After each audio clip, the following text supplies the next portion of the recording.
Une expérience aléatoire est une expérience dont toutes les issues possibles sont connues à l'avance sans que l'on puisse prédire quel en sera finalement le résultat. Par exemple, quand on lance un dé à 6 faces, numéroté de 1 à 6, on connaît à l'avance les issues possibles du lancer. Mais il nous est impossible de savoir à l'avance quel nombre sortira finalement. À ce titre, c'est une expérience aléatoire. À cette expérience aléatoire, on va associer à un univers. Mais qu'est-ce qu'un univers? On appelle univers d'une expérience aléatoire l'ensemble des résultats possibles de cette expérience.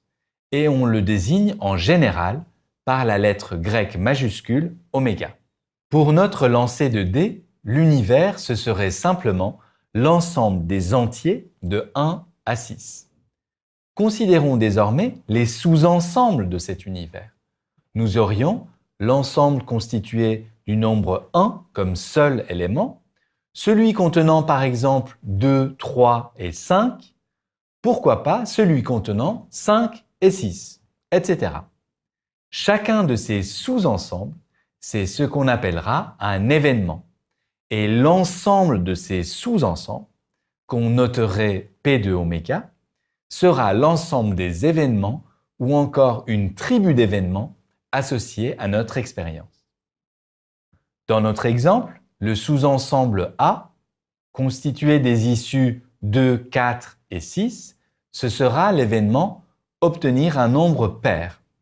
Autre exemple, le sous-ensemble B, avec les issues 3 et 6, ce sera l'événement obtenir un multiple de 3, etc.